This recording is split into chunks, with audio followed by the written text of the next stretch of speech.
बिस्मिल्लाहिर्रहमानिर्रहीम। अस्सलाम वालेकुम। उम्मीद है आप सब ठीक होंगे। और आज मैं बनाने लगी हूँ पराठे। और इसके लिए मैंने हाफ़ केजी प्लेन फ्लावर लिया है, जो कि 3 कप बनते हैं लेवल करके। कोई से भी मेजरिंग कप आप ले सकते हैं। और इसके अंदर जाएगा ड्राई मिल्क पाउडर, किसी भी ब्रांड का आप ले लें। और ये 4 टेबल स्पून हैं। और इसके साथ ही इसमें थोड़ी सी शुगर, तकरीबन 1 टीस्पून होगी ये। और इसके साथ इसमें 1 टीस्पून जो है वो सॉल्ट इसमें जाएगा। और इसके साथ ये हाफ़ टीस्पून जो है वो इसमें बेकिंग पाउडर का, मेरे पास छोटा है तो इसको मैं पूरा डाल रही हूँ, इसीलिए ये हाफ़ टीस्पून इसमें बेकिंग पाउडर का जाएगा।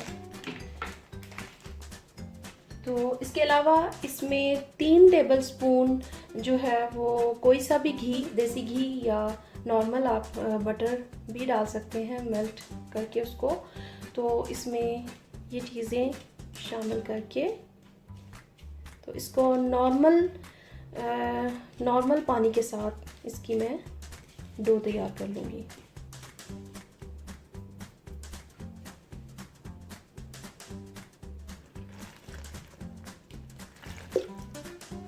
जो घी है वो मैं इसको, जब इसकी डो बंध जाएगी तो बाद में इसमें मैं घी शामिल करूँगी।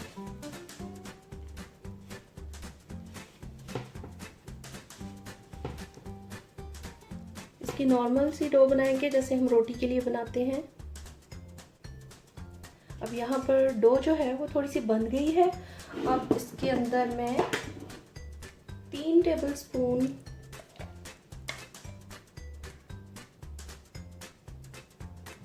घी के शामिल करूँगी। थोड़ा सा पिघला हुआ होना चाहिए।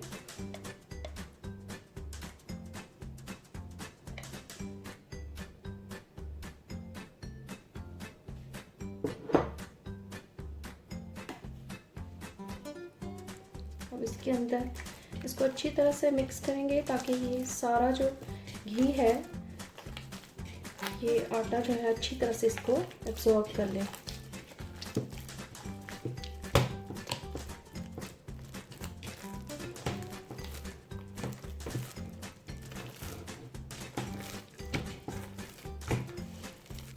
अब यहाँ पर हम इसको कवर करके 10 मिनट के लिए इसको रेस्ट देंगे। जो डो है उसको मैंने रेस्ट दिया है। और अब यहाँ पे मैं इसके रोटी के साइज़ के पेड़े बना लूँगी। ना बहुत छोटा हो और ना ही ये बहुत बड़ा होना चाहिए।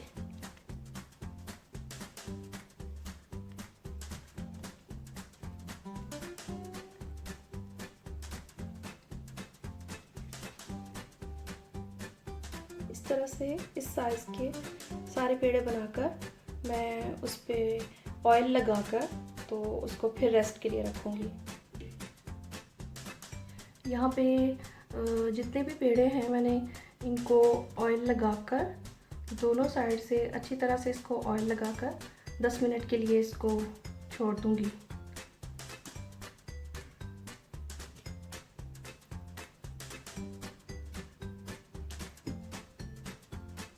इस तरह से इन पे ऑयल लगाकर इनको फॉइल के साथ कवर करके इसको 10 मिनट के लिए रेस्ट दूँगी। यहाँ पे पेड़ों को मैंने ऑयल लगाकर रेस्ट दे दिया था और एक मैंने बनाया भी है अभी। तो अभी मैं 2 तरीके से पराठा जो है फोल्ड करना बनाने लगी हूँ। पहले जो है आपको जो भी आप लोगों को इजी लगता है वो आप कर सकते हैं। अभी ये काफ़ी सॉफ्ट हो चुका है क्योंकि मैंने इसको ऑयल लगाकर रेस्ट के लिए छोड़ा था। इसको थोड़ा सा ऐसे फैलाऊंगी।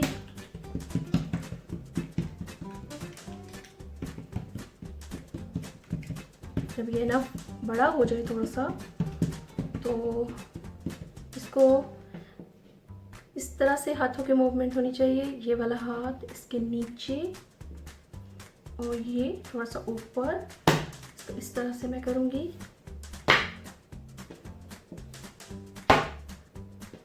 इसके लिए जगह थोड़ी सी ज़्यादा चाहिए होती है, तो क्योंकि अभी कैमरा भी पड़ा है तो ये थोड़ा सा जगह का प्रॉब्लम है। इस तरह से हाथों के मूवमेंट, ये जो दाएं तरफ का हाथ है ये नीचे और ये बाएं तरफ का हाथ जो है वो ऊपर रहेगा, और इस तरह से हम इसको फैलाते रहेंगे। अब ये जगह की कमी की वजह से ये फोल्ड हो रहा है क्योंकि बीच में कैमरा भी आ रहा है। थोड़ा सा अगर ये ऐसे होता भी है तो कोई प्रॉब्लम नहीं है, क्योंकि ये फिर से सीधा हो जाता है। अब देखिए ये काफ़ी हद तक जो है पतला हो चुका है। अगर हम इसके नीचे देखें, काफ़ी हद तक ये बिल्कुल एक मलमल के कपड़े की तरह से बिल्कुल बारीक हो चुका है।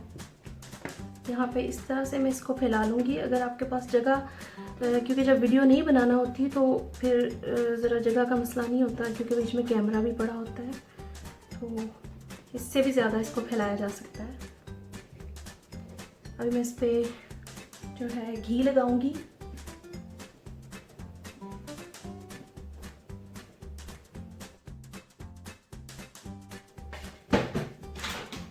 और थोड़ा सा जो है खुश्क आटा, जो मैदा जो है इसके ऊपर मैं स्प्रिंकल करूंगी।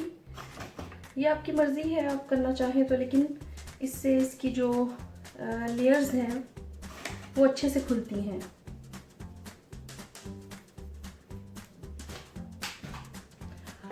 अब इसको इसी तरह से उठाकर इस तरह से इसको बिल्कुल, देखिए इसकी लेयर्स अभी से ऐसे ये इकट्ठे होके सारे बन गई हैं। इस तरह इसको, जैसे हम पराठे को फोल्ड करते हैं, इस तरह से इसको फोल्ड कर दूंगी। और ये एक इसी तरह से तैयार हो चुका है। पहले मैंने दूसरा भी तैयार किया था। इस तरह से मैंने 2 बनाए हैं। अब मैं आपको एक और तरह से बताती हूँ। बनेगा वो भी इसी तरह, लेकिन अगर आप उसको ऐसे फैलाना चाहें,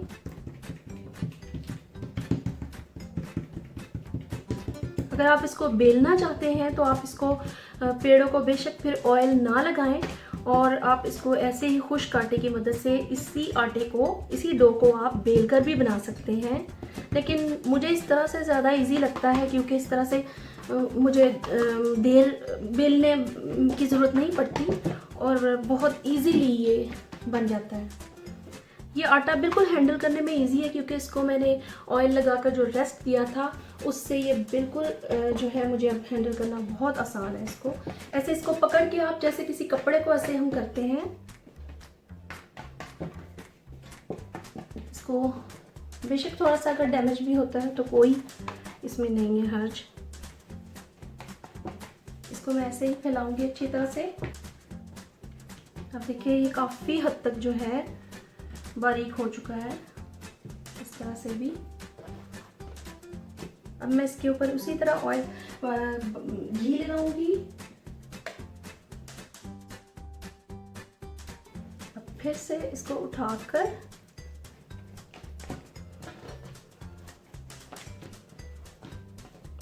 इसकी खराब होने का या फटने का डर नहीं होना चाहिए, क्योंकि ये बिल्कुल सेट हो जाएगा बाद में।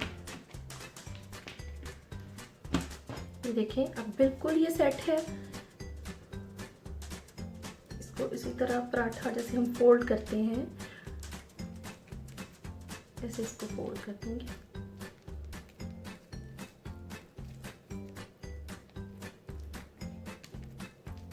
अब ये तैयार है। इसी तरह से दूसरा भी मैं फैला लूंगी।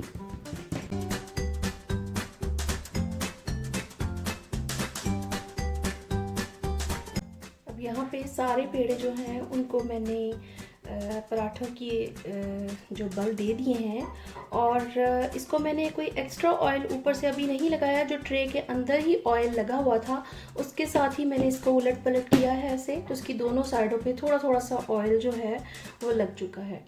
तो इस तरह इसको अभी मैं थोड़ा सा और रेस्ट दूंगी, तकरीबन 5-10 मिनट के लिए इसको और रेस्ट दूंगी, तो फिर ये इजीली जो है पराठे ये फैल के हाथ से ही फिर हो जाएंगे, इसको बेलने की ज़रूरत नहीं पड़ेगी।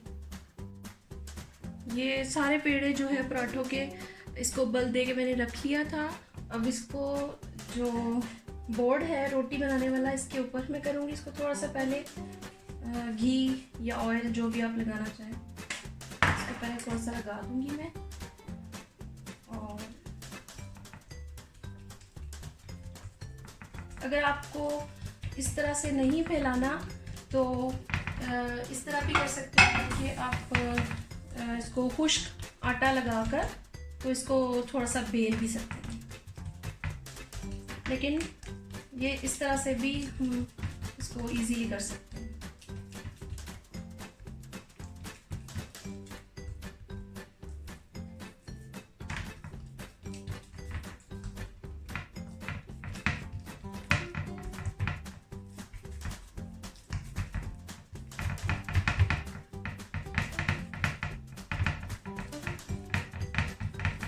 बस इसको बहुत ज़्यादा नहीं पतला करते, क्योंकि ये पराठा है तो इसको थोड़ा सा ये मोटा ही होना चाहिए।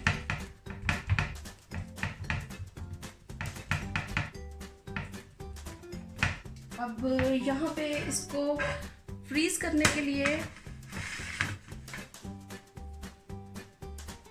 मैं इसके अंदर पहले आपके पास जो भी फॉयल हो किचन का या जो भी आपके पास, मैं इसके अंदर ये जो फॉयल है किचन का मेरे पास, ये मैं अभी डालूंगी प्लेट के अंदर।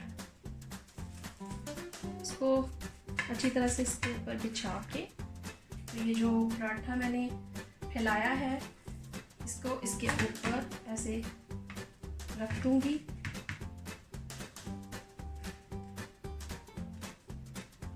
आप चाहे तो इस तरह से फैला ले हाथ से, और अगर चाहे तो इसको खुश्क आटा लगाकर आप बेल भी सकते हैं। तो एक मैंने नीचे पेपर इसके डाला था फॉयल, और एक इसके ऊपर डालूंगी।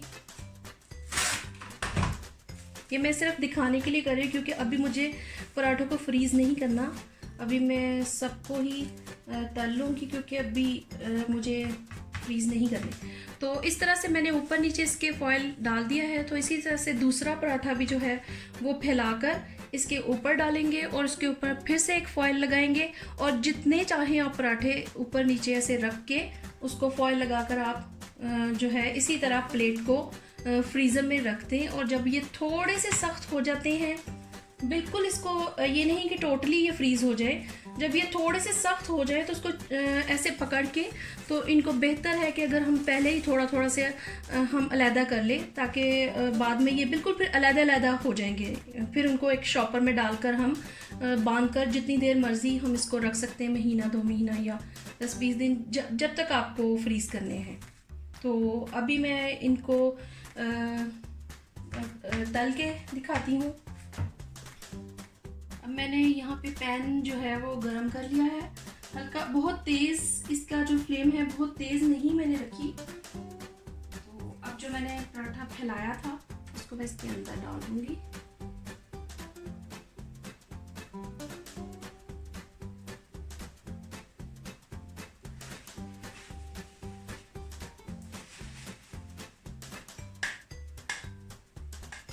इसके साथ ही थोड़ा सा जो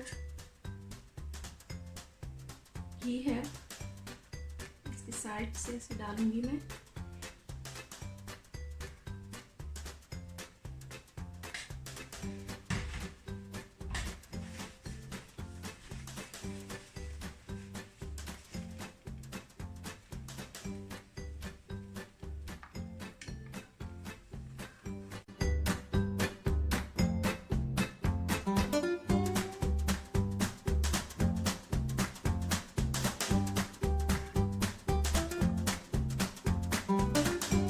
देखिए अभी से इसकी जो लेयर्स हैं आपको दिखाई दे रही हैं। ये बहुत इजी है बनाने में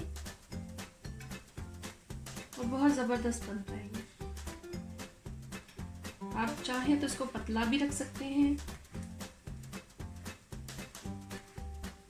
जब भी पराठे को हम फ्राई करेंगे हल्की आंच पर, और अभी जब ये बिल्कुल हल्का हल्का सा कच्चा होता है तभी इसको हमने घी या बटर जो भी हमने लगाना है तभी हमने इसको थोड़ा थोड़ा तभी लगाएंगे, क्योंकि पक जाने के बाद फिर उस तरह से इसकी जो है वो चीज़ वो उस तरह बनता नहीं है।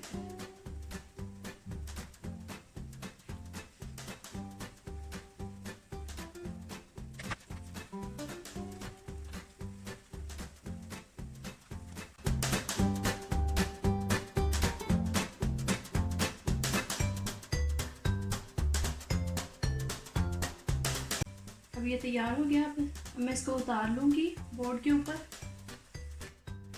अब इसको मैंने बोर्ड के ऊपर उतार लिया। इसको इस तरह से करूँगी।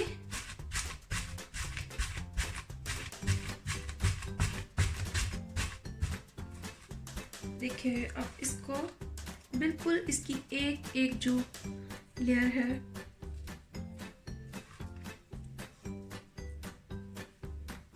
बिल्कुल से सारा अलहदा हो गया। अब इसी तरह मैं सारे आपको तैयार करके दिखा दूँ।